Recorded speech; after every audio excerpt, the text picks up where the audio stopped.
Today is Monday, October 14th, 2019. Coming up on Roland Martin Unfiltered, Fort Worth police. The cop who shot and killed Atatiana Jefferson has resigned. The chief said he was going to get fired. The city is moving aggressively to tamp down this growing controversy. We'll explain it all to you. The black judge in the Amber Guyger trial, boy, she got lots of criticism for hugging Amber Guyger in the courtroom. Well, Judge Tammi Kemp is here and will share her thoughts with us about all the controversy surrounding that particular case. Black pastors want you to boycott the word network. We'll tell you exactly why. Another white police officer found not guilty of felony murder for shooting a black man. We'll break that story down for you that comes out of Atlanta. Plus, what is going on with these violent Trump voters? We'll show you a video they produced they thought was funny. They even caused the White House to have to condemn it. And of course, today is Columbus Day. We don't give a damn. We don't celebrate it. It's time to bring the funk on Roland Martin Unfiltered. Let's go. He's got it. Whatever the best, he's on it. Whatever it is, he's got the scoop, the fact, the find. And when it breaks, he's right on time and it's rolling. Best believe he's knowing. Putting it down from sports to news to politics. With entertainment just for kicks, he's rolling. It's on go, y'all. It's Roland Martin, yeah. Rolling with Roland now. He's funk, he's fresh, he's real, the best, you know he's Roland Martin now.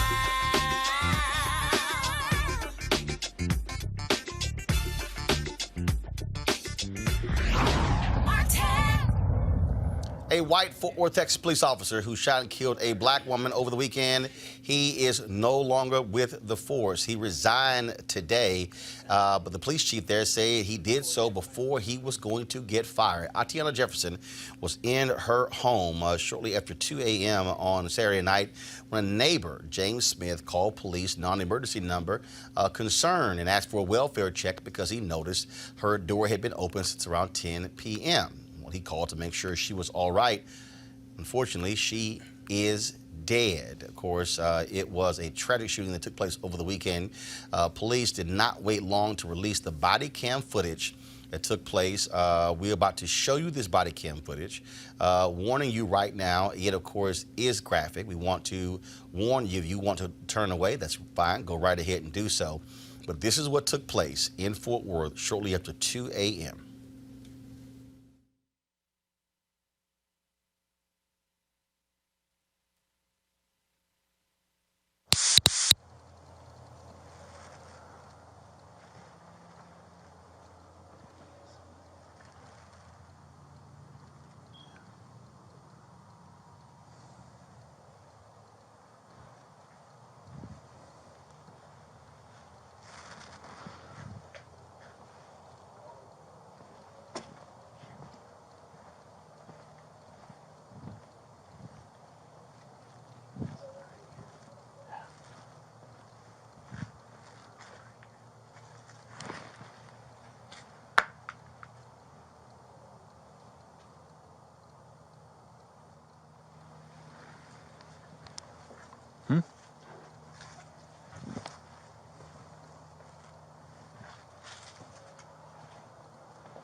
Put your hands up. Show me your hands.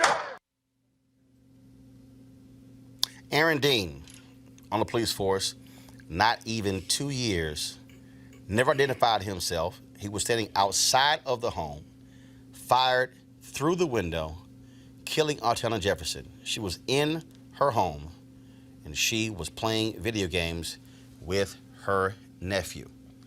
Today, Fort Worth Police and the city's mayor and the city manager moved very quickly after lots of protests that took place over the past 24 hours to address this issue. This was their news conference. Today, Mayor Price is going to give an initial statements, followed by Chief Kraus, who will give an update on the investigation. and David Cook will have a brief statement after that. If y'all would hold your questions until the end, then we will be able to take some questions of any of the three that you'd like to ask questions to. With that, we'll go ahead and introduce Mayor Price. Thank you. Good afternoon. Thank you all for being here. We wanted to take this opportunity to talk a little bit about Saturday night, Saturday morning, what happened, and Mrs. Jefferson's death. But before Chief and City Manager speak, I wanted to say a few things to my city. We are all heartbroken today. Atatiana was a beautiful, smart, amazing young woman, by all accounts, who was unjustly taken from her family. The entire city is in pain. As a mother, a grandmother, a sister, an aunt, I can't imagine anything worse, and I'm so sorry.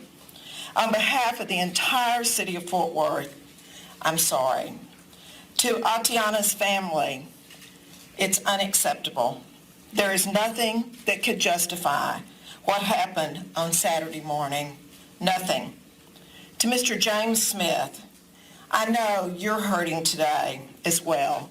You called police as we ask good neighbors to do. You were being that wonderful neighbor, the one that we all want next door to us, the type of person who does what's right in Fort Worth. Atatiana's death has left you totally shaken, and your sense of security and trust in law enforcement jeopardized. And I'm sorry. To Atatiana's nephew, who witnessed the unspeakable loss, sorry doesn't cut it. The entire city needs to surround this young man with prayers, support, and anything that his family needs. Lastly, the images released showing the gun inside Miss Jefferson's home. The gun is irrelevant. She was in her own home, caring for an 8-year-old nephew. Atatiana was a victim.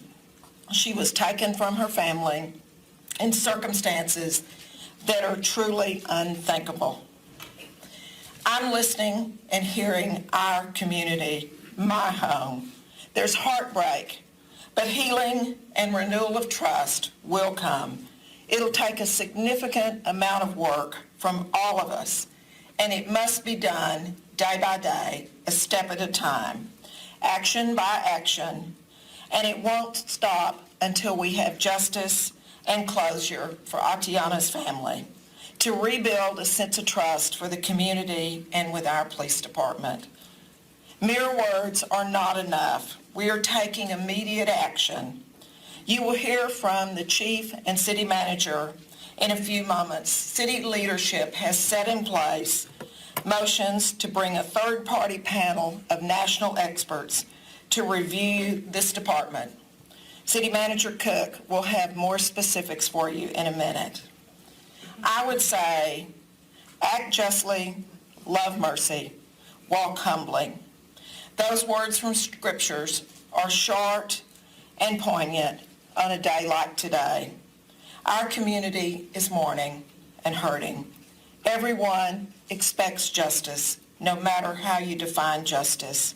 This council, this city, and this police department will live humbly and provide the justice. Justice is critical here. We know we cannot bring back this young woman who was taken all too soon. But this is a pivotal moment for a city that will and can come together. And we will take actions swiftly and with transparency. Thank you all for caring. Let's wrap this family in love and prayers. Chief Krause. Thank you, Mayor.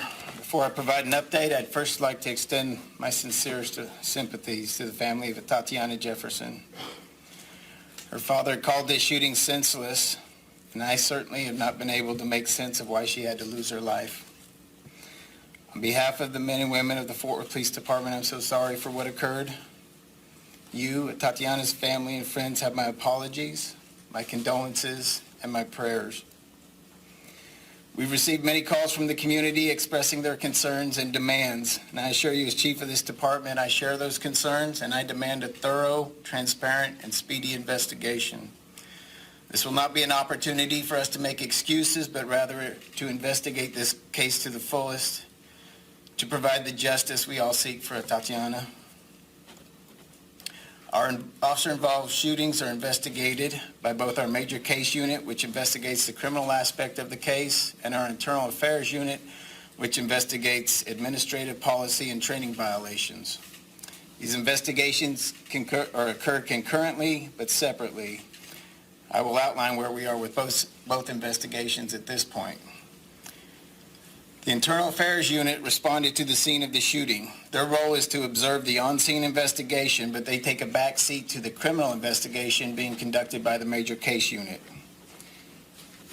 The officer who shot Atatiana was served his written administrative complaint on Sunday. At that time, he was also placed on detached duty and stripped of his badge and firearm. My intent was to meet with him today to terminate his employment with the Fort Worth Police Department. However, the officer tendered his resignation this morning before we met. Even though he no longer works for the city, we will continue the administrative investigation as if he did. The case will be completed and reviewed by the chain of command. Had the officer not resigned, I would have fired him for violations of several policies, including our use of force policy, our de-escalation policy, and unprofessional conduct. A statement to that effect will be placed within the investigation to serve as a written record of that determination. Additionally, the separation paperwork that is sent to the state licensing agency, the Texas Commission on Law Enforcement, will reflect that he was dishonorably discharged from employment with the Fort Worth Police Department. Now that the officer has resigned, he no longer has the protections of state civil service law. Therefore, I can now release his name. Aaron Dean, ID 4598, was the officer who responded to the call and fired the shot that killed Atatiana. He was hired by the department on August 21st, 2017, and commissioned as a licensed peace officer on April 13th, 2018. Despite his resignation, the officer still faces criminal charges from the major case investigation. I've personally checked on the progress of that case repeatedly, and I anticipate a substantial update to provide you no later than tomorrow.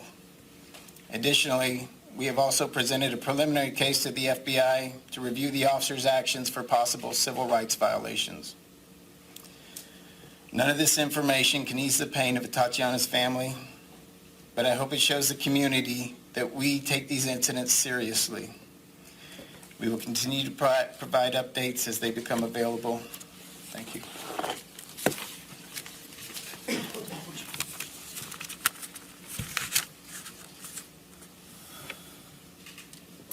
As stated by both Mayor Price and Chief Krause, my thoughts and prayers go out to Ms. Jefferson's family. Atatiana's death should not have happened, and on behalf of the city of Fort Worth, I am truly sorry. The community has called for independent review of the police department.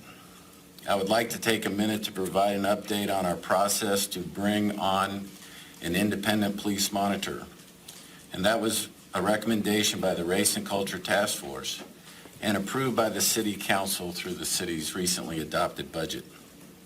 We are on track to having candidates for the position in Fort Worth for interviews in November. As part of the process, we were working on having a third-party group of national experts come in to review current police policies and training practices to ensure best practices are in place as the monitor begins his or her work. The city manager's office will take the lead in this effort, and of course, it will include the participation of the police department. Currently, we are reaching out to experts in the field, and once we finalize our plan and recommendation, we'll be presenting that to the city council in the next few weeks. Thank you. Prior to the city's news conference, activists and the family of the woman who was killed, they actually held their own news conference. Civil rights attorney for the family. You're going to be hearing from members of the community of Fort Worth. You'll be hearing from the family of who they affectionately call Tay Jefferson. And we'll be taking some time to answer some questions for you all. I want to go ahead and dispel the myth that this is somehow a one-off, that this was just, a bad luck incident from an otherwise sound department. The Fort Worth Police Department is on pace to be one of the deadliest police departments in the United States. They're in need of serious, systematic reform. We are asking that the federal government comes in, the Department of Justice comes in and takes a conscious look at the policies and procedures that allowed something like this tragedy to happen. This was a wellness call. It's beyond me to begin to understand what kind of police force responds to a wellness call with the equivalent of SWAT. This department and their officers violated not only the rights of Tammi Jefferson and her family, but they just made common sense mistakes. They passed an open door. They failed to announce themselves. They passed a second open door. They failed to announce themselves. They creeped around the back of the apartment and entered a closed gate. They didn't have probable cause at this point, from what the neighbor told them, to even enter that property. They began creeping around and they created a deadly situation. The idea that they have blasted images of a firearm across the internet is obscene. Of course, a family owns a firearm. Of course, firearms are used to protect individuals from predators prowling about their property. That's only common sense.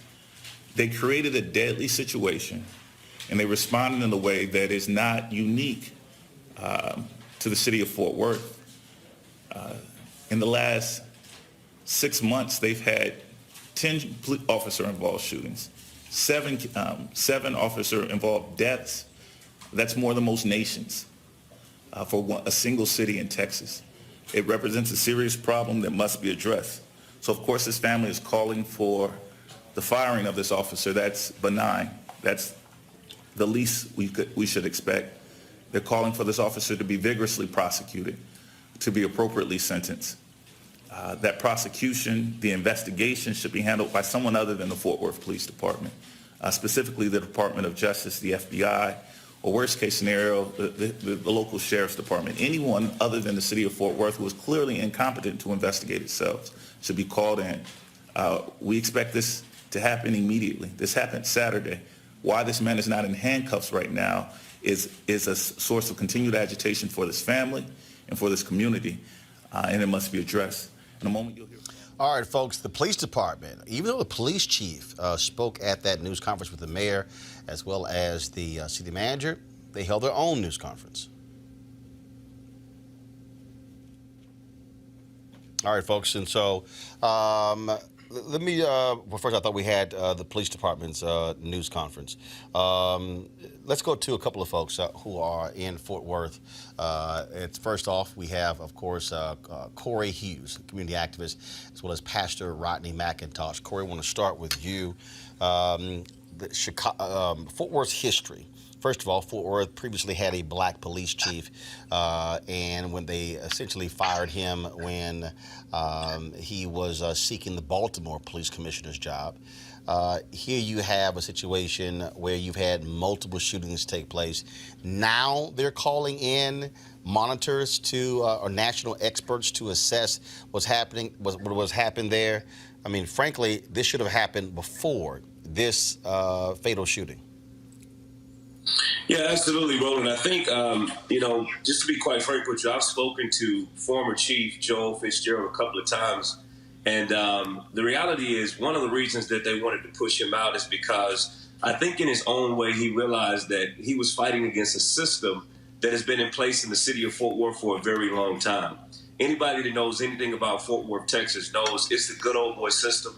That is not very favorable to African Americans. We were extremely surprised when they brought in a black chief. Looks like Corey's video has frozen. Is Pastor Rodney? There we go. Okay, now we have you back. Go ahead, Corey. Your video froze there. Oh, I'm sorry about that. And so, yeah, they just really, Fitzgerald was really trying his best to make changes. He wasn't perfect, but I think he was trying to do his best for our community in the situation that he was in. And so they quickly got rid of him because he was holding their feet to the fire as it relates to some of the tactics that they use the policing tactics that have been inbred in this department for a very long time. Pastor McIntosh.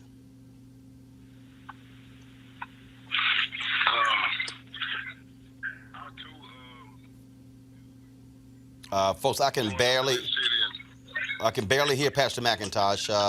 Go ahead, start again. Go ahead. Okay, can you hear me? Yeah, now I can hear you. Go ahead. I say I too kind of feel the way Corey feels growing up in this city and seeing the same old pattern year after year. It's troubling. In all actuality, man, this has probably been one of the most bloodiest summers that we've had, and to literally know that there's been that many shootings and that many killings just in 1 year, and to know that since the African-American chief has left, we've had 6 or 7 killings or 6 or 7 shootings. Man, it's troubling, and for our community, it seems like we actually don't have a win. If we call the police to help us, we could still end up killed. So we're at this place that we're trying to find out which way do we go, because we can no longer trust the police in this city. So as a people, we have to do other things. And the thing that troubles me is even when they talk about the police oversight and the monitor, it's not going to do us any good if the police monitor actually has to be somebody that's employed by the city. We've been fighting to try to get them to hire somebody or allow us to have subpoena power as a community, yet that's something that they're not willing to do. So even with them bringing in those monitors, it still leaves our hands tied. So I agree this is something that should have been done. Actually, I believe Jaquavian was shot. It was something that should have been done or something that should have been looked at. So I feel like, man, we several lives too late. Corey, I'm quite familiar, obviously, with Fort Worth. I spent time 2.5 years as a City Hall reporter of the Fort Worth Star-Telegram in the early to mid-'90s. When we talk about what is next, obviously the city moved quickly to move to fire this officer. He resigned before he could be fired. But still, what's troubling is he hasn't been charged yet. I mean, the police chief said that they're pursuing charges, but if you have enough evidence to fire a guy, how do you not have enough evidence to charge him? Now, indictment by the DA, by the grand jury is totally different, but to not charge him.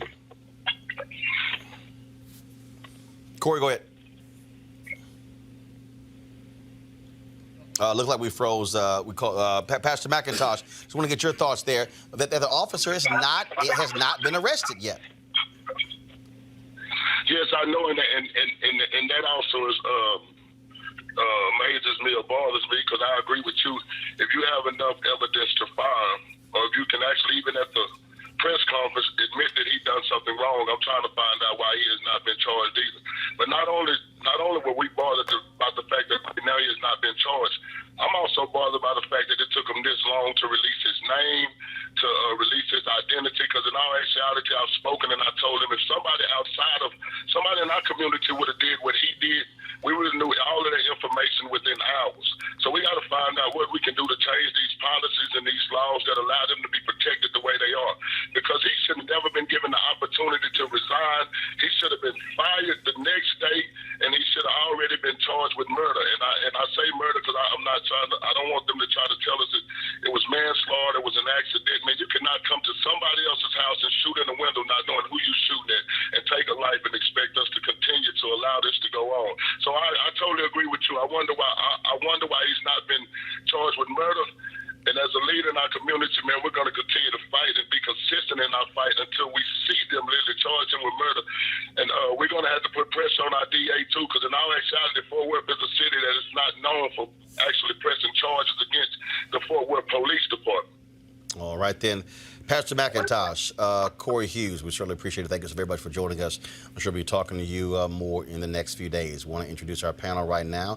Dr. Avis Jones-DeWeaver, political strategist, as well as leadership strategist. Also, Julianne Malveaux, Dr. Julianne Malveaux, economist, president emerita, Bennett College. Julian Boykin, founder and chairman, Young Republicans of Southern Maryland. Avis, when you see this story, phenomenal young woman, Xavier University graduate, at home, enjoying just a night with her nephew. And you heard the mayor talk about it, but this young man has to live with what he witnessed. Yeah, absolutely. I mean, I watched some of the family's press conference today, and it was heartbreaking to hear that her little nephew was in the room the entire time. They both heard noises outside.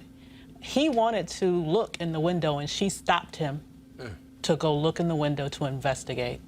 And that's when she was murdered. And he witnessed the entire thing. This little 8-year-old boy will never get over that. Never. And I don't understand why they've not only allowed this person to resign versus fire him, but as you've mentioned, now he's a free man. He can be anywhere.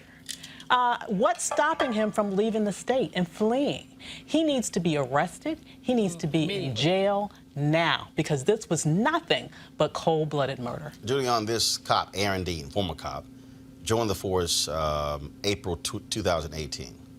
I mean, and so when you think about that, and when you watch that video, at no point does he yell police. No. I mean, he never identifies himself.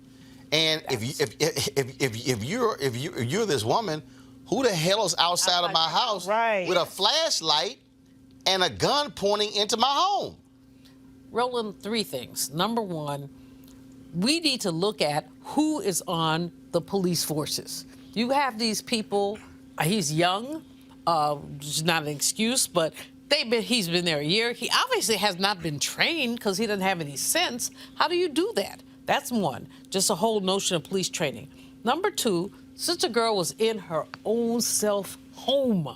I'm bleeding, really, when I saw this. I was bleeding about this. And what I'm thinking is that why did he, within less than 30 seconds, shoot? It was actually about 4 6 seconds. And without identifying himself. Yeah. So, that again, it's a training thing, but also the bias thing. And the number 3, as Avis has said, this young boy, this 8-year-old who watched his aunt being massacred, what will we do for him? So there's just so much here to talk about, but not really to talk about, but to really deal with. And then, Roland, oftentimes we talk about these police shootings, we talk about black men. This is an opportunity to talk about the many ways that black women are massacred. And I say this in the name of Mary Turner, lynched in 1919 because she stood up because her husband was lynched. And she was lynched. There's so, we had all these lynchings. First of all, you didn't got to go to lynch. You don't go to lynching. Rakia Boyd, shot and killed by Dante Servin in Chicago. Yeah. She gets shot in the head. They don't charge him properly. He walks. Ayanna Jones in Detroit. Yeah. Exact same thing happened there. And so, Julian, there are a number of these incidences. But still, what is common here is whether it's a black woman or a black man, black is the most common thing when it comes to these cops. And when they, and again, they see us and it's shoot first. Right. Yes. Then we'll do everything. Then we'll do everything else later. Yeah. Julie, hold on 1 second. Julie, let me get you in. I think it's something needs to be done about it. As a millennial, a lot of young people to the point now where it's like, hey, the worst that can happen is I die. The best thing that can happen is I kill a cop, I go to prison as a hero. I mean, it's getting to that point because, excuse me, you can't, you can't say, hey, let's put our faith in the legal system. As we see, the legal system is not doing what they're supposed to do, which is serve and protect. So when I see the video, I look at it like, okay, what did he see? I never heard the officer identify himself. I never heard the officer call for backup or anything. I just, what made the officer go snoop around the backyard? Normally, I thought the officer, they knock at your front door and tell someone. Right, they never knock. They never knock. First of all, the video you're seeing right now, folks, pull it up. This is the graduation ceremony, I believe, when Aaron Dean graduated. And so that is him, him right here. The third person, the first person from the right, that is Aaron Dean. And the thing here is, again, when you look at, you talk about every single practice broken. Every single one here.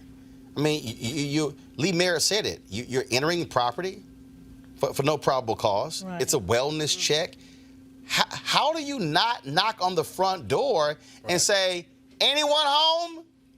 I mean, Right. if we think back to the video of the black woman in Billings, Montana, same thing. Yeah. There was a door that was ajar, and the cops stepped in.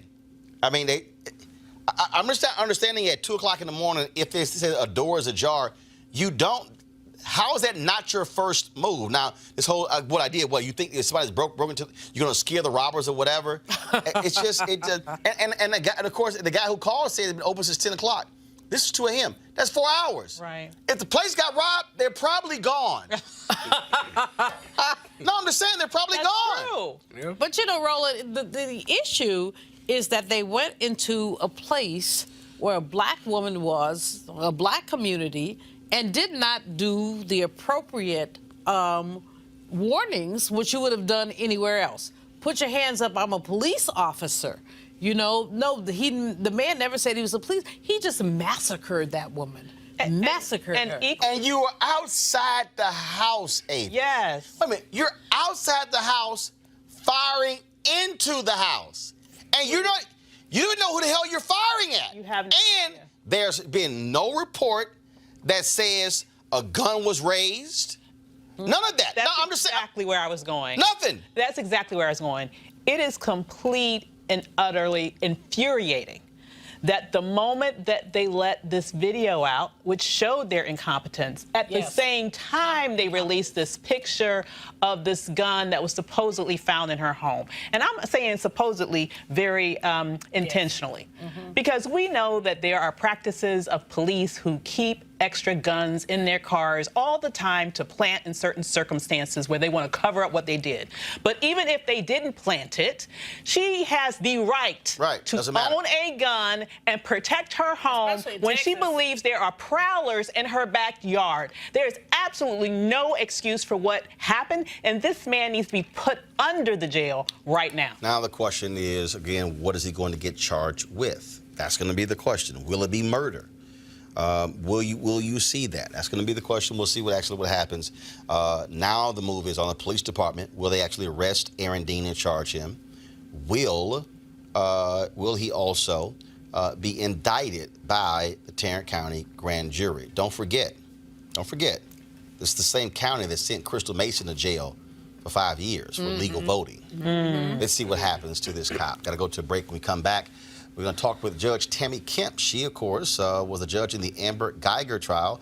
Many of you did not particularly like what happened after Guyger was found guilty and was sentenced. Well, you get to hear directly from the judge to explain herself. That's next. Roland Martin Unfiltered. Back in a moment. You want to check out Roland Martin Unfiltered? YouTube.com/Roland S. Martin. And subscribe to our YouTube channel. There's only one daily digital show out here that keeps it black and keep it real. It's Roland Martin Unfiltered. See that name right there? Roland Martin Unfiltered. Like, share, and subscribe to our YouTube channel. That's YouTube.com/Roland S. Martin. And don't forget to turn on your notifications so when we go live, you'll know it. All right, folks, you heard me talk a lot about marijuanastock.org. Why? Because I want to keep you informed of investment opportunities that make sense. We've all watched the growth of the cannabis industry. A recent report by New Frontier Data estimates the global cannabis market at more than $340 billion. We know that marijuana is sweeping across the country, legalizing across the country. We also know that marijuana has a good cousin, the hemp plant, with a much higher concentration of CBD. That means hemp gives you all the medical benefits of marijuana without getting you high. Until recently, hemp farming was practically illegal in the U.S. and heavily regulated by the DEA, but that all changed with the 2018 Farm Bill, making it illegal to grow hemp CBD in the U.S., thus creating one of the largest commodities worldwide. They, of course, need land to grow all of the plants, and that's where the folks at 420 Real Estate come in. Of course, their business model is simple. They buy land that supports hemp CBD grow operations and lease it to licensed, high-paying tenants. They're hemp CBD landlords, and you can get in on the action.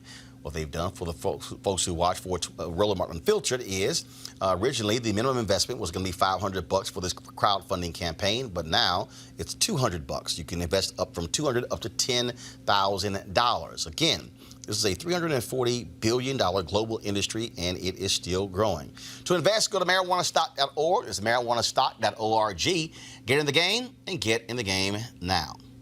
Of course, many folks were paying lots of attention to the trial of Amber Guyger. She, of course, is the former Dallas police officer who shot and killed Botham Jean in his apartment, she says, mistaking it for hers. She was found guilty of murder and sentenced to 10 years in jail. But it was what took place after that caused lots of folks talking.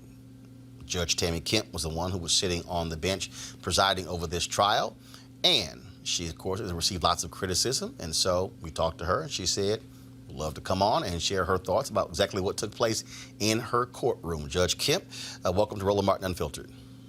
Oh, thank you. Thanks for having me. I want to start here, first and foremost.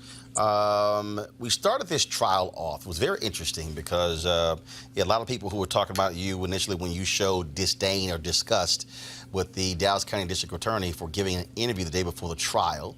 And so there were a lot of people who were saying, man, this black female judge, she doesn't play, don't mess with her.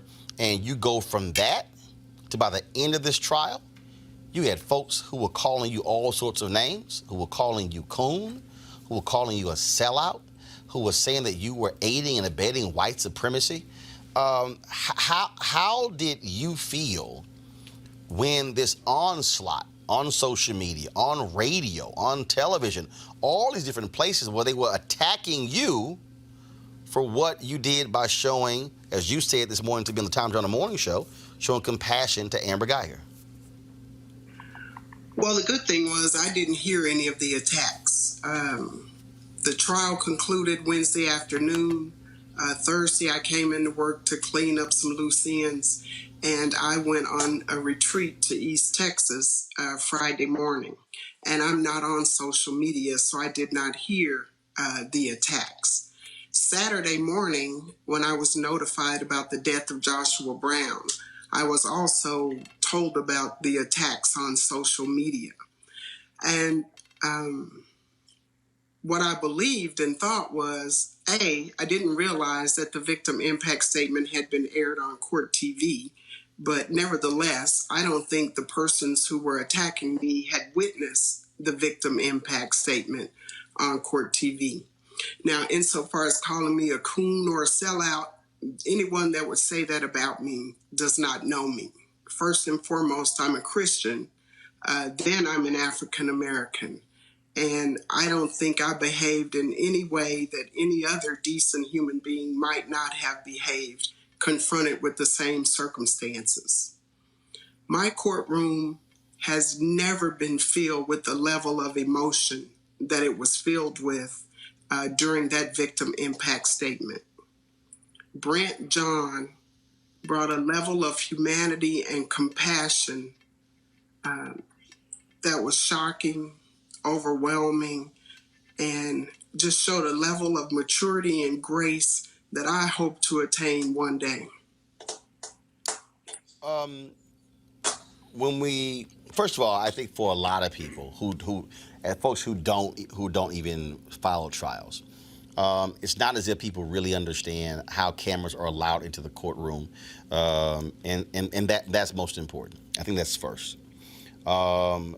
But second of all, as this was going along, you had people who were really upset, people who were angry. Do you believe that the visceral reaction was a result of folks' anger, not just at what they saw you do, but because the jury chose to sentence her to just 10 years in prison? I think a large part of it had to do with the jury's 10-year sentence. I think the vast majority of the people that were outside my courtroom chanting had expected a much longer sentence, and they were disappointed in the decision of the jury.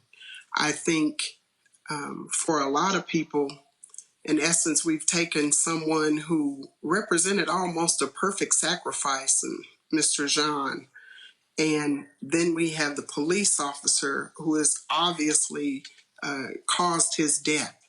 And because we have such a long history of police officers not paying the price when they've killed innocent black men, I think the vast majority of persons expected something more. And I think some of the backlash has to do with just that raw emotion of not feeling as though justice was served in the death of Mr. Jean. That's part of it. And then the other part was it was portrayed as though I went to Miss Guyger and embraced her with a hug, and nothing could have been further from the truth. What actually happened, as I do in every murder case, when all is said and done, the trial had been concluded, the victim impact statements had been given, I always go to the victim's family and express my condolences to them. And I usually say something to the person on their way to prison. In this instance, I visited with the Jean family. They are absolutely remarkable people, absolutely amazing. And their dignity and grace throughout this trial was just an example for all of us. And after I visited with each of them and hugged each of them, I was headed back to my office, and I just glanced at Miss Guyger, and I thought about the grace that Brant Jean had extended her, and I just said to her, Miss Guyger, Mr. Jean has forgiven you. Please forgive yourself so that you can live a purposeful life when you get out of prison. And that's all I intended to say to her. And then she said to me, she asked me if I thought that her life could have purpose. And I said, of course it can. And she also asked me if I thought God would forgive her. And I said, yes, he will. And then she said to me, well, I don't own a Bible. I don't have a Bible. I don't know where to begin. And that's when I said, I'll get you a Bible. And I did leave the courtroom and went to my chambers and retrieved my Bible. And I did point her to John 3:16. I read it with her, and I explained it to her, and I asked her to read it again and insert her name where it says the whosoever, so she could understand that God has done this for her as well. And she asked me a few other questions. I explained to her that she just needed a mustard seed amount of faith. She had some other questions. Where do I go after I've read this? I told her to read the Gospels. I told her, well, you really need a study Bible. This isn't a great Bible for somebody just starting out. And then she asked me if I would give her a hug. And I was taken aback. I've hugged a lot of defendants, but I've never hugged anyone on their way to prison. No one has ever asked me to give them a hug as they've been on their way to prison. And when she asked a second time, I just thought, well, who am I to refuse this woman a hug? And so I said, yes, I will give you a hug. And that's what happened. So you, when you mentioned going over the Bible verses with the guys, go back to the video, because I think in the moment you're going to actually see where the two of you embrace. You're sharing this with her. We've had people who said separation of church and state. Go back to the video, please. Separation of church and state. Do you agree with that? They said because here you were the judge presiding over the case. We're playing the video right now where you're talking to her and your Bible is open and everything that you just described is actually happening. Do you believe that should be the role of judges, or do you believe that in hindsight this should have taken place outside the cameras? Were you even realizing the cameras were still on, were actually showing this? I didn't realize that the cameras were still on, but it would not have mattered to me whether they were on or off. I'm not going to be any different behind the cameras than I am in front of them. I'm going to be the same person. And let's talk about this separation between the church and the state. There are two principles that need to be made clear here. First of all, the trial was concluded. All of my legal obligations were concluded. Second of all, as a judge, I have a responsibility to uphold a certain level of dignity 24 hours a day, every day where I go. That doesn't preclude me from taking part in worship services and being a Christian. And if we're going to take it to that extreme, I don't know if we're going to have any persons to serve. So there cannot be an absolute separation of church and state, in as much as my responsibilities to govern myself in a particular manner extend 24 hours a day. That would be unreasonable. But my legal responsibilities had concluded. That's why the victim impact statement can only take place after the sentence has been imposed. It is not on the record. It is not a part of the official court record. So I don't know what the Ethics Commission will decide, but I do not believe that I have violated my responsibility. A complaint was filed against you because of this hug. Go ahead, go back to the video. And this, if I look at this whole exchange, we're talking here about, it was about 4.5 minutes. It's about 4.5 minutes. And so I think, again, people may have seen a very quick clip versus seeing that whole, where you really talked to her for about 2 minutes and 15 seconds. And we see, and playing the video right now. I mean, we see where how you're very animated and in talking with her. And let's talk about what that was, because a lot of people said that I was praying with her and talking with her. When you see me being animated, right? Miss Guyger was complimenting me and telling me that I was such a good person, that I had been fair to her, and that I was really good and I hadn't done anything wrong, and she was such a bad person. Now, what I said to her was, Miss Guyger, no one is perfect. Only Christ is perfect. And I basically just tried to do my job. And I told her, if all of our lives were put on display as hers has been, you would find something wrong with everybody's life. But that doesn't matter. Only Christ had to be perfect. And I told her, don't let Botham's death have been in vain. Please be a better person coming out of prison than you are going in. And she told me she would bring my Bible back to me in 10 years. There also was another situation that happened in court actually before that, where one of was she a bailiff in your courtroom who at one point we see her where she appears to be stroking the hair of Amber Guyger. And people just, lost it. They were saying that the language that folks were using were saying how she was somehow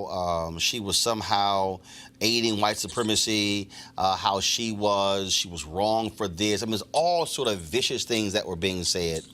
I saw you on Tamron Hall's show where you wanted to make it perfectly clear to explain what actually happened there. So can you explain to our audience what took place? Yes, and I really appreciate you educating the audience about these things, because that's so crucial. If you'll recall, the guilty verdict for Ms. Guyger came about, I think I got notice from the bailiffs about 10:15, 10:20 or so. And it was about 11 o'clock that we presented the verdict of guilt for murder. Ms. Guyger had been on bond, which meant she was free to move about anywhere in the state of Texas for all intents and purposes, except she needed to be present during trial.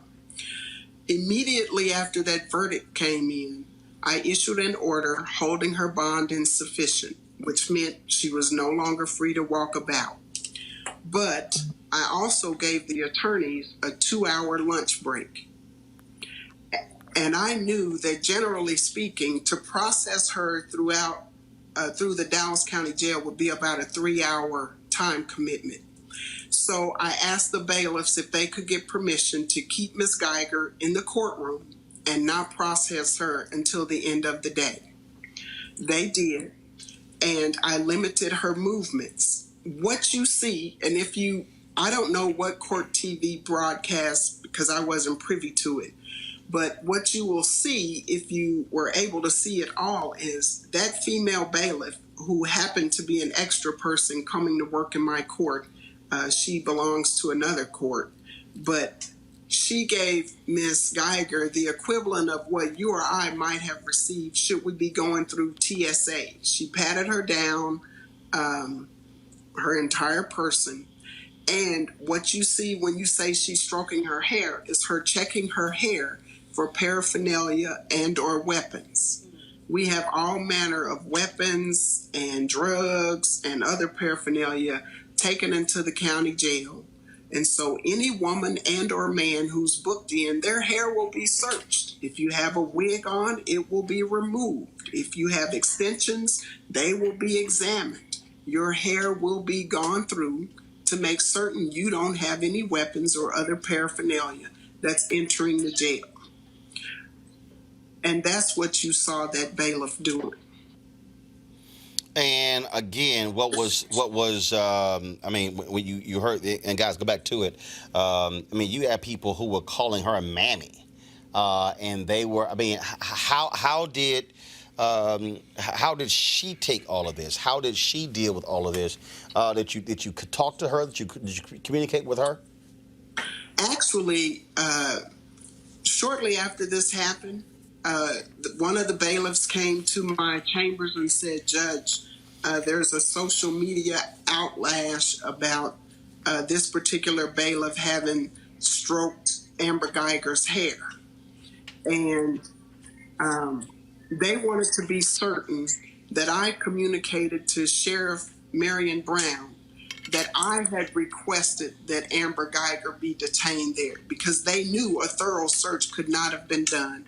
And they wanted, should the issue come up with their employer, that I would communicate to her that this was on my order, that she was kept here in the courtroom. I talked to the bailiff. I told her, I said, "I'm sorry I put you in this position." And she said, "Judge, don't apologize. I'm going to do my job regardless. I'm sorry they don't understand." And that was the end of that. A lot of people don't really understand the law. They don't understand what happens in courtrooms. They don't understand the nuance of the law. And I remember during this trial when you allowed the jury to consider the Castle Doctrine. And folks just lost it. What is she doing? This is crazy. This wasn't Amber Guyger's home. How could she essentially assert a stand your ground law? And you said, as a judge, you not only were thinking about the case, but you were thinking about the fact that this is likely going to get appealed if she's found guilty. So explain to the folks who don't understand the law, who don't understand the Castle Doctrine, why you gave that as a part of the jury instruction. Okay.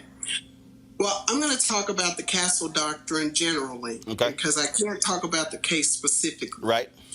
But the statutory law, as well as the case law, is absolutely crystal clear here in the state of Texas. A defendant is entitled to any legal defense that he can put forth any measure of evidence to support, no matter how good, no matter how bad, no matter whether the judge believes it to be credible or incredible. If there is one scintilla of evidence that this defense could possibly hold true, and a jury of your peers could find that it's reasonable, you are entitled to that defense, pursuant to the penal code and pursuant to all of the case law. It's not so much that I was concerned about whether or not the case would be appealed. Almost every trial is. But I was concerned that I had given this defendant every legal justification that they could possibly fathom, as I would with any defendant. And you are absolutely correct. Had a person been denied a justifiable defense, in all probability that case would be reversed for that reason. And I believe you had a discussion on what the Castle law entails, and it's a hurdle to get over. But again, the penal code provides for it. case law provides for it, and it's been my experience to deny a defendant a defense, no matter what the court's view of that defense, would result in a reversal. Avis, question. Sure. Judge, thanks for joining us tonight. You were quoted once as saying, I wouldn't get criticism if Guyger were a black woman. And I'm wondering if you believe that if the situation were precisely reversed, where Botham Jean went into the wrong apartment and where he murdered Guyger, a white female police officer, do you believe that he would have received 10 years for that and would have been shown, one would argue, the level of compassion that Guyger apparently received throughout the course of this case?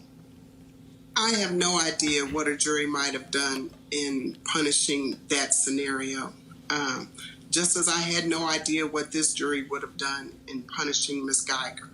I can say that if the roles were reversed and the exchange had happened with the black defendant as they happened with Ms. Guyger, the request for a hug would not have been denied.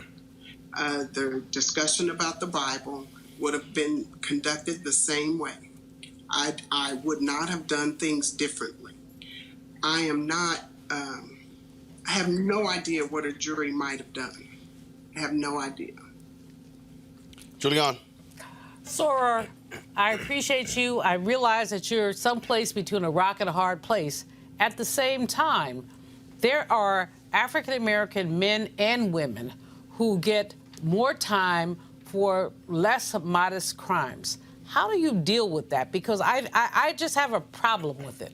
I've talked to my soror, your friend, Cheryl Smith. We've talked about this. How do you deal with the inequality of this sentence and of your behavior? The inequality of the sentence? Yes, ma'am. I can't say the jury made that decision. That was not a decision. I will not attack nor quibble with the jury's decision. I never have, I never will.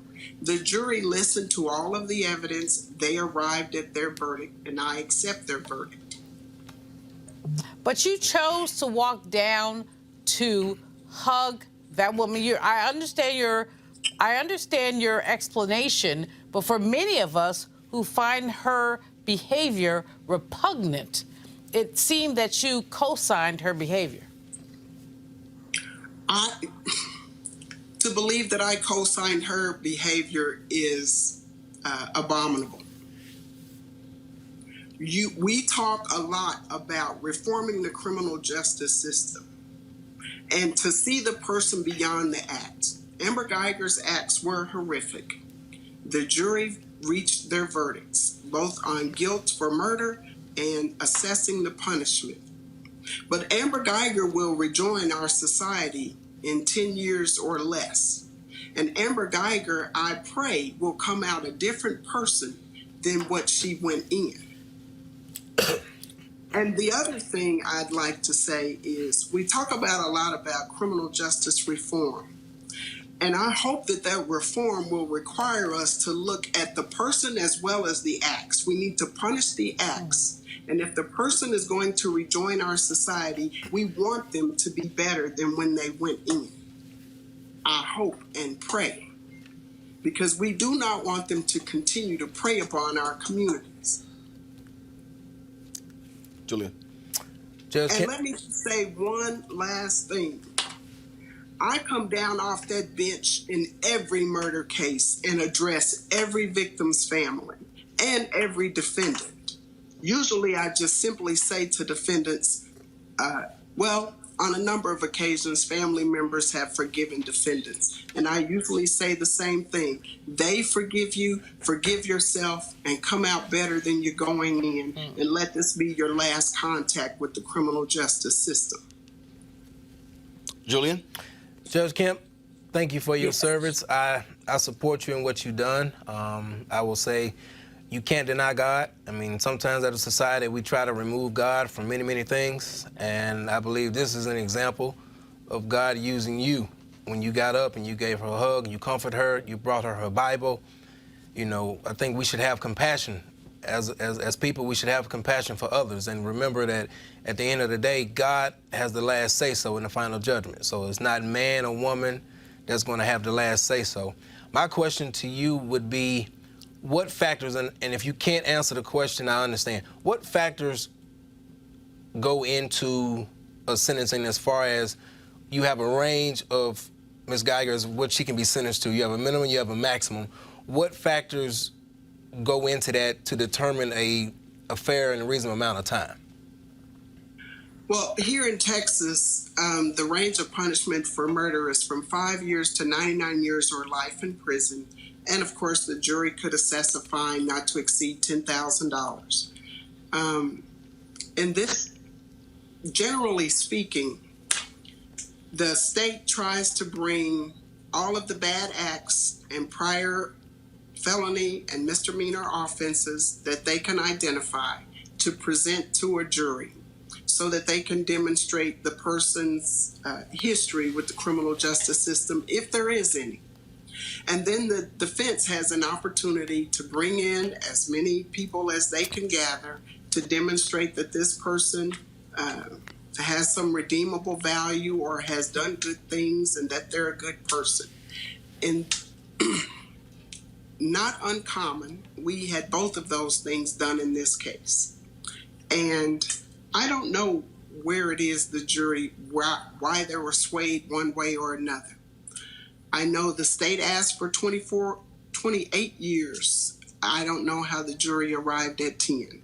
I never questioned them about that, even in my comments in the jury room as I thanked them again for their service. That's why we have a jury of 12 people to come to reason together. Judge, I think here's what I think. What people, I think, I frankly people don't understand. You are a state judge. This Correct. was a jury trial. Federal cases are different, correct? Absolutely. So in federal cases, and I've seen it, the jury may render a decision in a federal case, and the judge could throw out that jury's decision and actually provide a different sentence, correct? You are absolutely correct. And you are correct in saying I am without that power in state court. So in state court, again, for all these people out here who are commenting, I see all of y'all ridiculous ass comments on YouTube, you don't understand the law. The reality is, in a state court, when the prosecution puts on a case and the prosecution recommends a certain number of years, when they go into that jury room, the jurors are deciding punishment and sentencing. And so in this case here, she could have been sentenced, I think it was up to 99 years. I think that was the number, up to 99 years. Mm-hmm. But the jury made the decision. 5 blacks, 5 Latinos, 2 whites? You're correct. So that's what I don't think people understand. This ain't CSI or television. This is a state court. So the jury, so in our system, in the state courts, juries are determining those things, not the judge. Absolutely. And Texas is one of the few states left where the juries assess punishment. But again, that decision is made by the defendant as to whom they would like to assess their punishment. So the defense, so explain that. So what you're saying is, she and her lawyers could have said, Judge, you assess the penalty, or the jury. So that option is given to the defendant. Absolutely, and that exercise is done during pretrial hearings. So before the trial. So just again, and let me say this again for the people out there who are commenting, who are like, well, okay, why are you asking these questions? Because you need to understand stuff before you just assume stuff. So before the trial started, she had to make the decision, I want the jury to decide punishment and not the judge. Absolutely. So she could have picked you versus the jury. Yes. For sentencing, could she have picked you to determine innocence or guilt, or was that always the case of a jury? No, she could have picked me to determine guilt as long as the state agreed. Both parties have to give up their right to a jury trial before a judge can make the determination of guilt or innocence. So, for instance, in Baltimore, people, again, folks you're watching, in Baltimore, the cops who went on trial for the death of Freddie Gray, they chose a bench trial and not a jury trial, and the judge ruled, frankly, I think it was 3 of them, and that they didn't prosecute the 4th one, so when it comes to innocence or guilt, in Texas law, the defense and the prosecution must agree. So if Amber Guyger had said, I want the judge to decide, prosecution said, I want the jury to decide, who wins? If they can't agree, then there will be a jury trial. So the jury is always the default? Yes. Okay, got it. Yes. And in the case of punishment, if she doesn't specifically say, I want the jury to assess punishment, it's a default to the jury as well. So both have to agree. Julianne, you got a question? Go ahead. Sister Judge, do you think the 10-year sentence was sufficient? And if you had to rule, what would you have ruled? I can't answer that. This case very well may return to my court on appeal. But even if it were not, I will not quibble with the jury's verdict. I will not.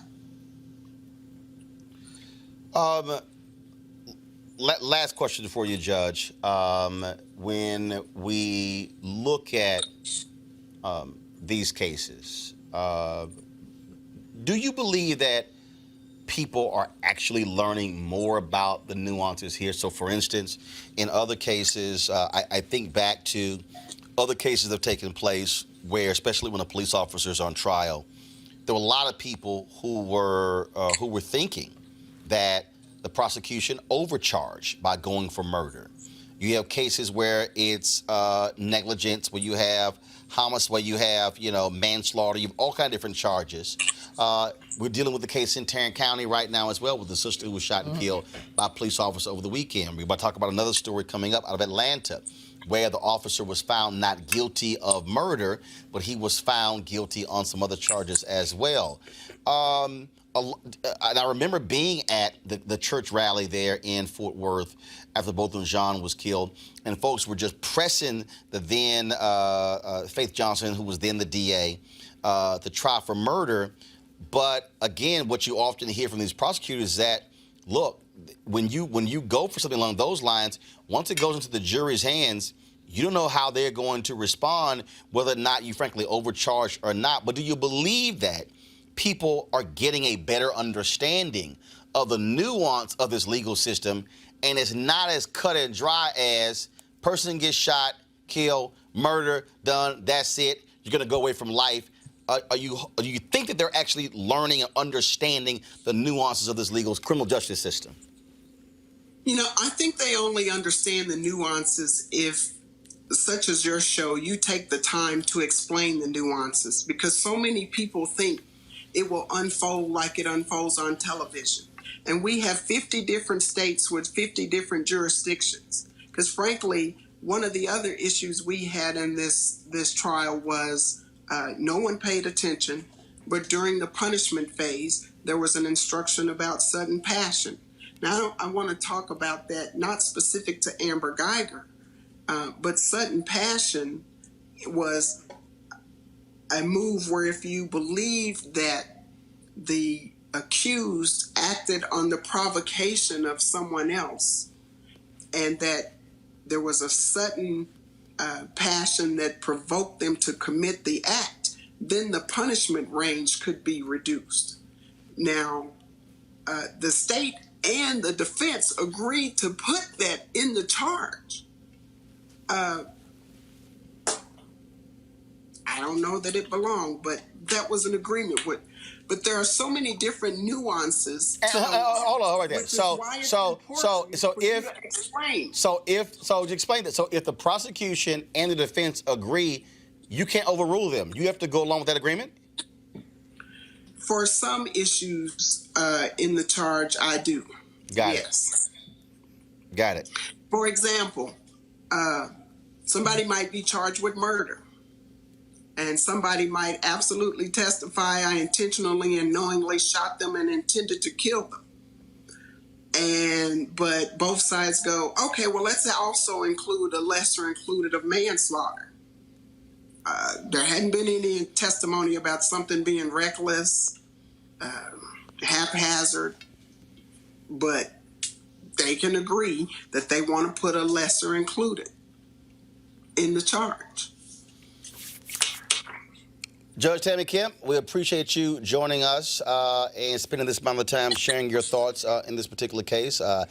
Frankly, folks may not be satisfied with what you had to say, but the reality is you're the judge. This case moves forward. And as you said, depending upon what happens, depending upon appeals, it may very well come back to your courtroom. We certainly thank you for joining us on Roland Unfiltered. Thank you, sir. Thank you. Mr. Martin, I just really appreciate you at least educating the public. And if nothing else, please implore your audience to participate on the jury panel. And for God's sake, don't get there and say, I can't judge people. We're not asking you to judge. Well, I'm asking you to judge a single moment in time. Only God is going to judge the person. But if you can, implore your audience to participate as jurors. Because that is one of my pet peeves. So many times we want to complain about the system, but we don't want to participate in the system. And participation requires you listening to the hard cases. I'm so very grateful that we had a diverse jury, but it was only because they said yes to their summons. So if you could just encourage your audience to participate in the criminal justice system. It can't get any better if we don't all work at it. All right, Judge Tammi Kemp, we surely appreciate it. Thanks a lot. Thank you. All right, thank you very much. Go to our panel here. See, that's what I like. Literally, I'm sitting here reading all these people, and they're making these silly ass comments like, "Oh my God, you're throwing softball questions." Here's the deal: if you don't know why somebody did something, you have to ask the question, why did you do this? What were you thinking? What were the motives behind it? See, unlike some simple Simons, okay, I want to get the answer first so you can understand what took place. Otherwise, you don't know what the hell happened. There were people who went off on the Castle Doctrine.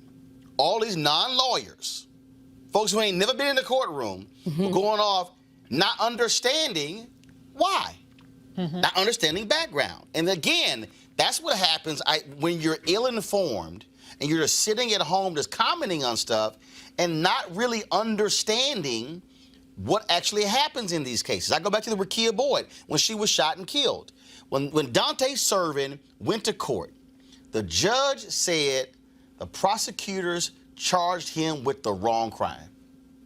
And Dante Servin walked out of that jail, walked out of that courtroom, free, could not be charged again. He has never been held accountable for the death of Rekia Boyd.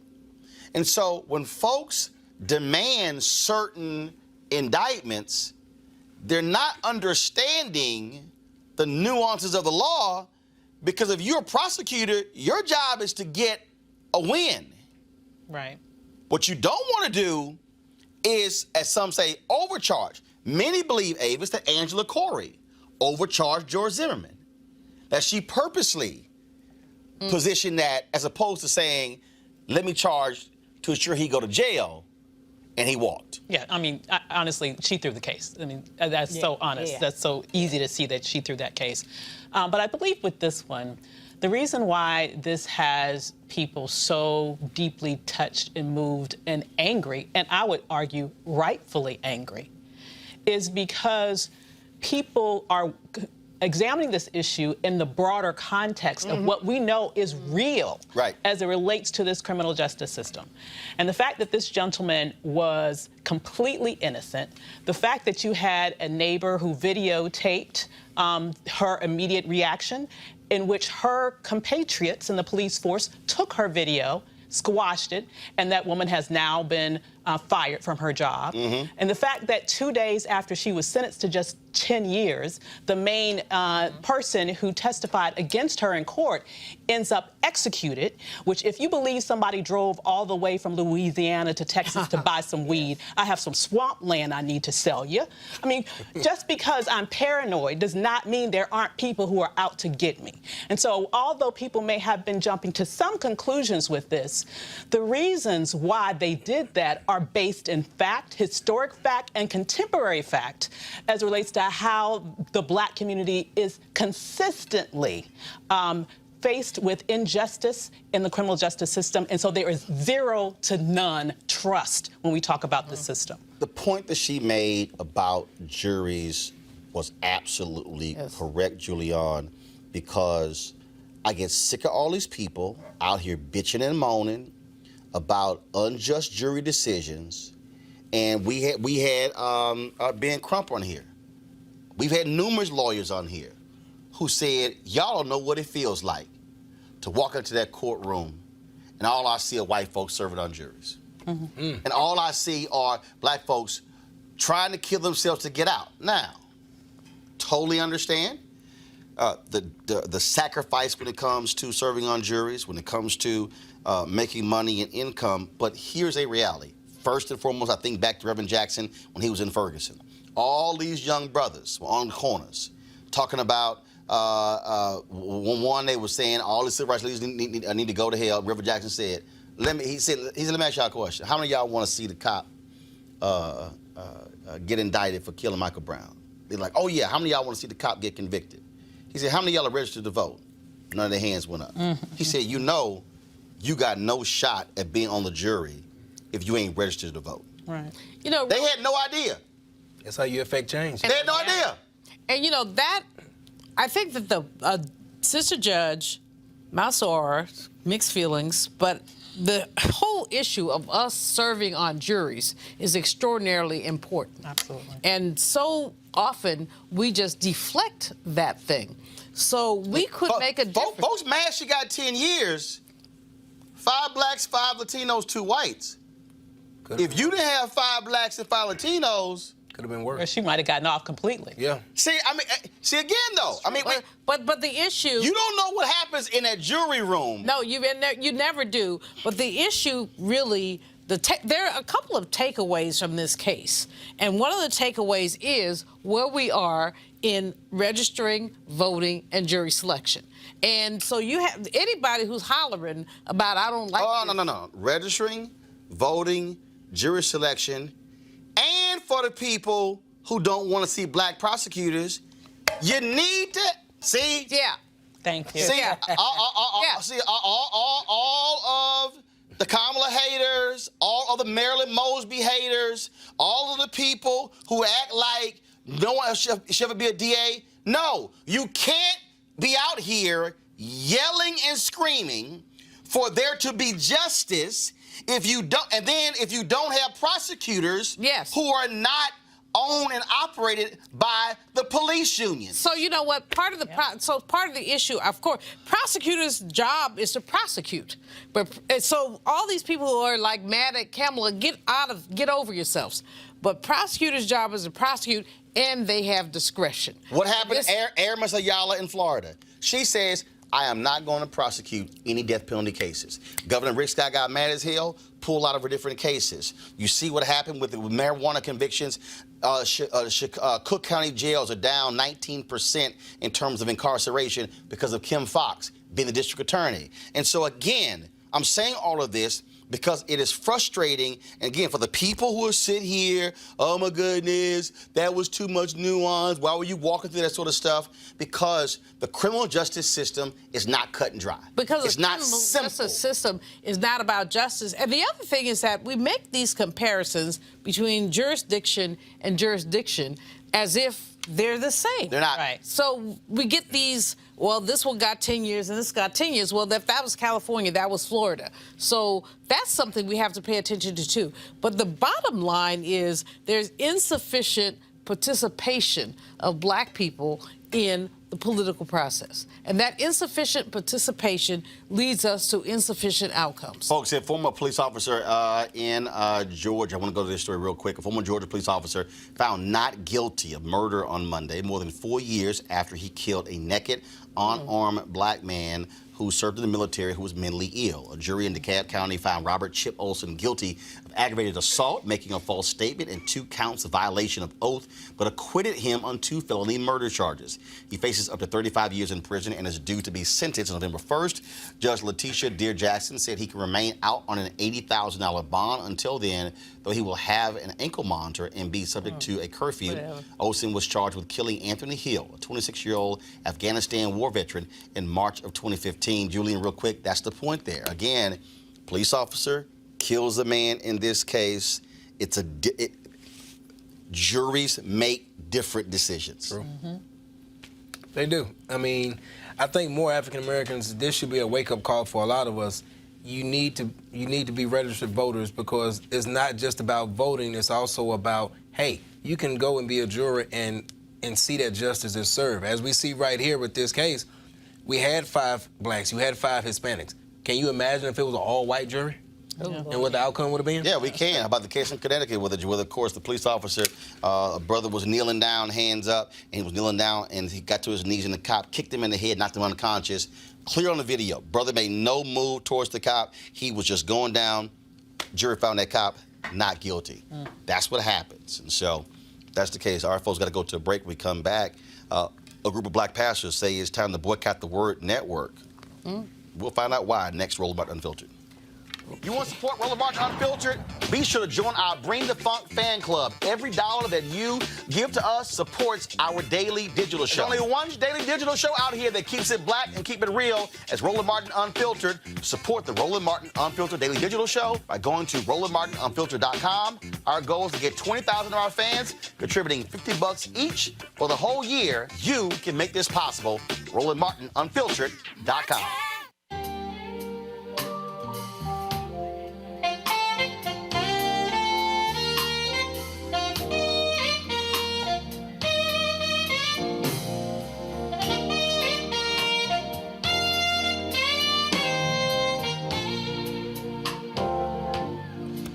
All right, folks, November 7th through the 11th, we're going to be in Cabo for the Luxe Jazz Experience, the second annual one. 14 different acts will be performing, including Gerald Albright, of course, over 3 days. If you want to attend, of course, go to LifeLuxeJazz.com, LifeLuxeJazz.com. But if you cannot make it, you can get your live streaming pass for $10.99 by going to GFNTV.com. That's GFNTV.com. Folks like Mark Curry, again, Gerald Albright, Alex Bouillon, Raul Madon, Incognito, Pieces of a Dream, Kirk Whalum, Average White Band, Donnie McClurkin, Shalea, Roy Ayers, Tom Brown, Ronnie Laws, Ernest Quarles, we all performing. It's going to be an amazing time, and trust me, you want to check it out. And so, if you want to get the live stream, you can simply go to GFNTV.com.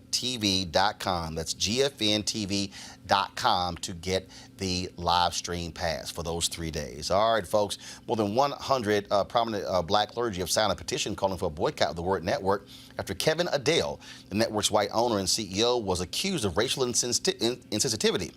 Here's a photo that's in question. The Word Network, of course, is billed as the largest African-American religious network in the world. And this photo was a photo that was sent to Bishop George Bloomer, founder of the Bethel Family Worship Center, by Kevin Adele. Bishop Bloomer joins us right now. And so, Bishop, I read a story when the story was done on this where Kevin Adele said he sent this to you to apprise you of what was out there, but you say that's not what happened. Not what happened. First, good to see you. Thanks for having me tonight. Texas is something else, and everything that transpired is all in Texas. Okay? I came to the network, and he showed me it on his phone, and I immediately said to him, get rid of that. Don't play with it. It is bad. It has racist connotations to it. When I left the studio, I was going to my car. He then texted to me. I then texted him again, and I said, I told you that this is not good. He then called me from his office with employees from the network in his office, and the bishop, George Bloomer. I was so upset. I cussed at him and I said to him, I told you that blank ain't funny. And he hung up. One of the employees there then called me and says, yo, man, people were inside the office when Kevin called you and you told him that wasn't funny. Roland, every bit of this 4 or 5 day back and forth is on text. Kevin Adele is disingenuous. He's not telling the truth. And he's also lying. Okay? He told the Detroit News that he sent it to me so that I could be aware of it.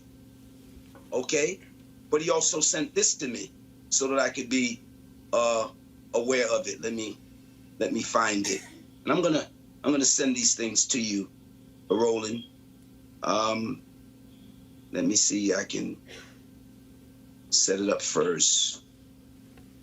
This is what he sent to me. You look like a midget. Your tattoo from the Fantasy Island. See if I can. I didn't know they made tuxedos that small. This is not funny. He texts me back, LOL. Wow. I said, this has racist connotations. It's equivalent to blackface. He then sends me a picture of him in a tuxedo and he doodles blackface on the person. Oh my God. They can say whatever they want to say. I'm not talking. He is. Every text I have here. Every text. Any question you want to ask me, I'm ready to answer. Word Network obviously targets African Americans. Significant number of black preachers who are on the Word Network. I was the face of the Word Network for 8 years. I was Rejoice in the Word on the Word Network. The next program I did was called The First Word, which was a program where you brought other preachers on and they could minister and move products. And then my national television program also is on the network. I don't know what got into him that day. This didn't happen in the studio. This happened over texting back and forth over a period of a few days. When we had our last conversation, I decided to quit. And I was silent about quitting. I left, I was silent, and then bloggers started picking it up that I was fired over the Benny Hinn statement or fired before the misappropriation of funds. I then went on the Larry Reed show in order to get the word out that I was never fired. Bishop Neil Ellis from Global International Ministries called me and said, I've been hearing some things and I read some things online, and I called Kevin Liddell to speak to him, and I'm asking you, Bishop Bloomer, would you go and speak to Kevin Liddell? And I said, no. The only way I'll talk to him is if he puts out a press release stating that he never fired me and there's no misappropriation of funds. He told Bishop Ellis, no, he will not do that. It is not the policy of the Word Network to send out any press release. So I went online and got all the press releases that he had sent out when other people had quit or got fired. He wanted that negative connotation to stay out there with regarding and about me. He then told the newspaper that he wanted to change the programming on the network, and I wasn't in agreement with that. But he forgot the text that I sent him about all of the interviews that I had done with celebrities and movie stars.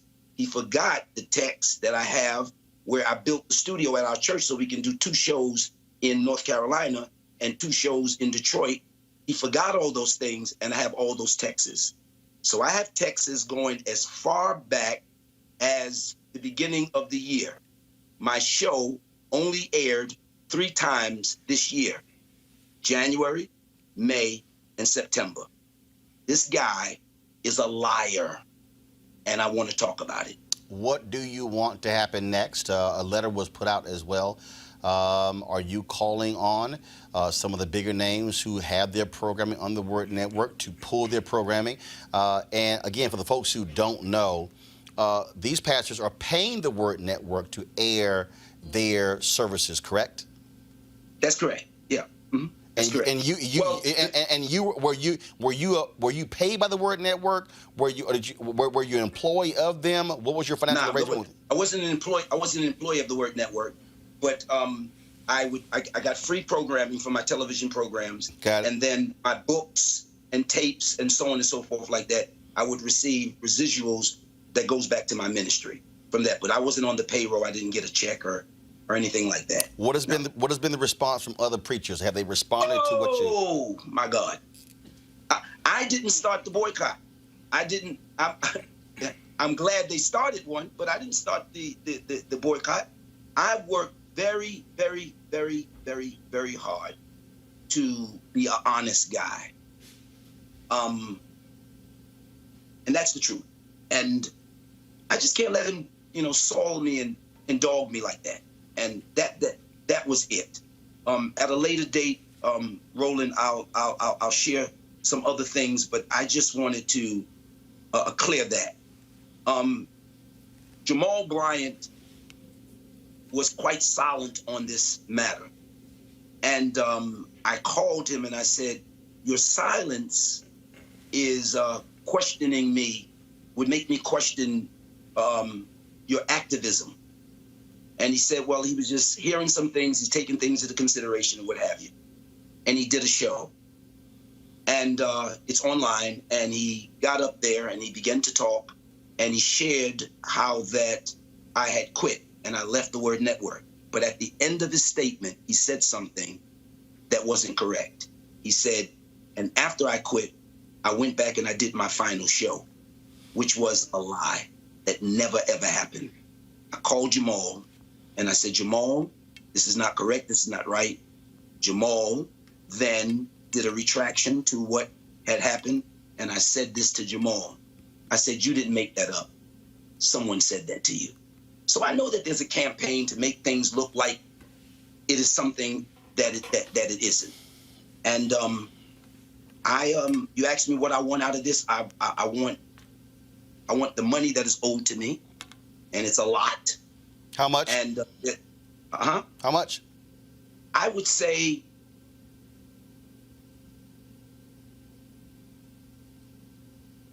I don't want to say, but it's a lot. 5 figures? To me, it's a lot. 5 figures? 6 figures? 6 figures plus. Yeah. Low to mid 6 figures, high 6 figures? I would say somewhere in the 150s. And so that's what Kevin Adele for the Word Network owes you? Yes. For what? When we had a Bible program, and we would I wrote 60 some odd books. So I would do a show, and then for the show there would be a book offer, and so we sell the book to the ministry at a premium. People sow a seed. We send them the book, and that's how we generate funds. Got it. We also had Bible programs that was going on where he promised me a fee off of each of the Bibles, and he has yet to pay that. That's where those numbers come from. Then we had a CD that was used in order to promote, to sell the Bible. And the reason why I was like, because I don't know the exact amount of Bibles, but I know up until a certain part, so it may be much more than that. Okay. Well, Bishop Bloomer, we will reach out to Kevin Adele tomorrow to see if he wants to come on to explain himself. Certainly, I would love to see a transcript of those text messages to you will. To ask Can I say him. one other thing? Yes, Roland? go ahead. Just one other thing. I just saw before I came on your program something from Detroit that he's on, and he's saying that I quit and I made this whole thing up because no other studios would take me. Hear me now. I've been in television for 20 some odd years. Total Christian Television, TCT, signed me to a contract 3 days after the thing transpired and happened. And many of the other networks have already offered me free air on their stations, white and black, because they don't want my voice to be silenced. This is what I'm talking about, and I wanted to say that too. All right. Thank you so much. Bishop Bloom, I really appreciate it. Thanks a bunch. Real quick on our panel here. He got receipts. Oh, my God. I had no idea Christian networks were so juicy. I'm missing out, apparently. Yeah, we got to go to divinity school. But oh my goodness, he got serious. Roland, I have a problem with all of this. With what? Not with whatever the Word Network did to him. You know, Reverend Jackson had a problem with the Word Network. They squeezy. But I also have an issue with we selling the Bibles. You do. You know, it's like Father Divine or some mess like that. It really makes me uncomfortable. Hold on. What? Selling Bibles? Like that. Like what? It seems to be there is an element of exploitation in here, from my perspective. No, but as an economist. Okay, hold on. But you say it's selling Bibles. First of all, Bibles are always sold. Yes. So what the arrangement here was that if you are selling the Bible, and so here's what we don't know. We don't know what the back end is. We don't know if there was a backroom operation. We don't know if there was a fulfillment center. No, I'm saying we don't know that. I mean, I bought Bibles, which meant somebody had to sell it. Means somebody getting paid. So, Roland, here's what I know. As the brother talked, all of my antenna went up. That's all I know. Now, I don't know what the deal is, but the Bible and the Bibles and the money are separate from sending a meme the Word of a white guy as the pimp and then the preachers as his hoes. That's what the meme was. Yeah. And again, according to this story, Kevin Adels tells the Detroit newspaper, I was making him aware. He's saying, no, you were sitting here laughing and acting as if that was no big deal. The Word Network has issues, but there are also a set of issues around how we use religion in the context of capitalism. That's all I'm saying. Hold on. That ain't the issue. That ain't the issue, okay? For me, it is. Yeah, but they ain't got nothing to do with this. What this is about is the issue here, and that is Kevin Adele, white owner of the Word Network, did he or did he not sit here and think it was funny to send a meme to this black preacher and then joking with him saying, you look like tattoo, they don't make No, that's the issue. That's wrong. What I'm not going to do, I ain't going to muddy the issue, okay? I'm going to stay focused on what it is. Kevin Adele has to answer this. Bloomer sends me those text messages. My deal's going to be, Adele, these text messages show you joking and you acting as if this was no big deal. They ain't the same as I'm making you aware. Yeah, let me just also say, I think it also shows a huge intersection here between Christianity and racism, particularly as it's implemented through this particular network and broadly speaking in terms of how oftentimes it's practiced in a very exploitative way. If you look at what that meme is saying, if you look at what that meme is saying, and the reason why he kept, now I'm thinking, if someone tells you once that they're offended, why would you keep going back day after day after day after day? What he is essentially saying in this depiction of him being a pimp and they being the hose, is that here I am, the owner of this network. Go ahead out there, make that money, make my money. Right. You better have my money. That's what he's saying in a very literal way. And that's what Bloomer said I'm objecting to. He's saying that means something in the black community when you the pimp and we hoes. To your point, we go out and make the money. Your thoughts on this? White supremacy fears two things: loss of life, loss of funds. So at some point, we as black people, we have to realize, okay, if we go into this person to be on TV, what's stopping us from starting our own? If we making all this money, why not start our own? So if we start our own, there's no need for a boycott. And in fact, hold on. And in fact, in the Periscope video Jamal Bryant did, that's actually what he talked about. He said, if we're going to boycott, fine. He said, but if we're going to expand that level of energy boycott, why don't we say, you know what, fine, we're going to pull all our programming off of the Word Network and then put it on a black-owned network. Absolutely. What does it mean actually starting one? But Kevin Adele has to address this issue. And so I got Kevin Adele's number. He's going to get the text message as soon as this show is over to answer this issue because, again, I'm reading one story. And see, for all y'all out there who are saying, why am I asking the judge those questions? See, this is why you ask people questions to get their response on record. Then you follow up with the next set of questions. I wanted Kevin Adele to explain to me if he was making him aware Because if the text messages show you thought it was funny and you kept making jokes to Bishop George Bloomer, that story ain't gonna hold water. Final comment. Bishop George Bloomer, Jamal Bryant, my friends, decided to sleep with the devil. That's what I have to say. They sleeping with the devil. They knew this man was not whatever. And okay, hold on. You base it on what? Base it on the text, all of that. You know, and like Jamal said, why can't we start our own stuff? Hold on. You can't say somebody knew they were sleeping with the devil based upon the text. If I know the text even existed, how do I know he's a devil? You know, the Word Network fell out with Reverend Jackson behind some BS. They fallen out with other black How many people actually know that? Well, I do. Right, you do. But everybody else don't know that. Is it documented? So what I'm saying is, if I don't know, if I never had that kind of relationship or issue with somebody, well, then I don't even know that. What this does is exposing this, and Dale's going to have to actually address the issue. But these black preachers are also going to have to they're going to have to grow some, and they're going to have to say that they are prepared to leave the plantation and move on. They've issued a letter calling for that. The question now is, yes, will that happen? And again, and to those of you who are sitting here posting like, Roland, why are you discussing this? Because that's the point.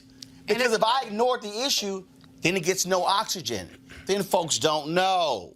That's why we do this. And it's also money. We do this That's why you to do it. talk about black stuff. And yes, black people and black churches supporting networks. And if this is the owner of the network and how he feels about black preachers, you should know. Folks, this is why we do Roland Martin Unfiltered, discuss the very things that other networks will not talk about, will not cover, and from our perspective, and that's why we want you to support us, please go to RolandMartinUnfiltered.com, join our Bring the Funk fan club. Go to, of course, you can give via Cash App, PayPal, or Square. Everything that we do goes to support, again, goes to support our coverage of various issues. This week we'll be broadcasting from Melanie Campbell's her awards gala that's taking place on Wednesday night from the American Heart Association event, broadcasting from that Thursday. Friday, we're going to be in Chicago for Louis Carr's men's conference. So it's a crazy busy week. And in fact, I'll be broadcasting Wednesday morning from National Minority Supply Development Council in Atlanta. So it's a crazy busy week. That's why we do what we do, to bring you black news, black issues, from a black perspective. All right, folks, I got to go. I know normally we go an hour. We chose to go longer this time, about an hour and 45 minutes, but we had some great stuff. It's important for us to cover those issues, so we certainly thanks a bunch. I'll see you guys tomorrow. Holla!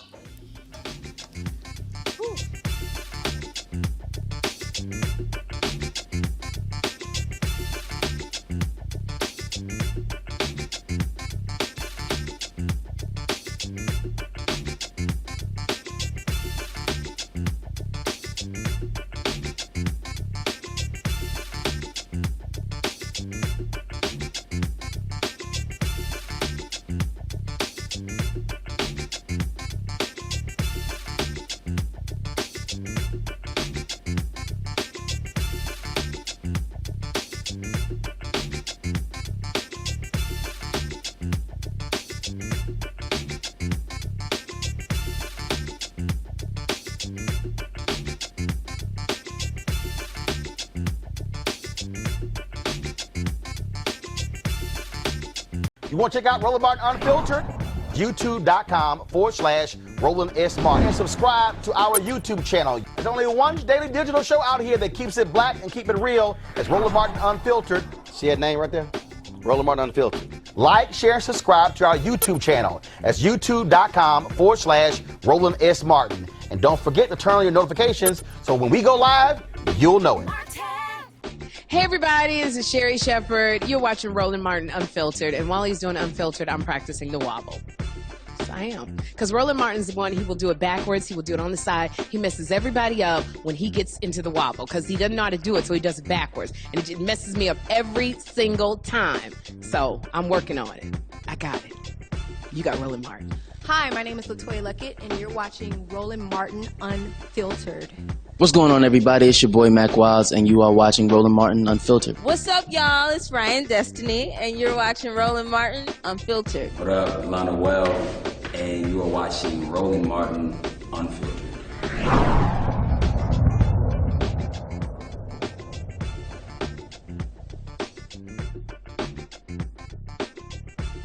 You want to support Roland Martin Unfiltered?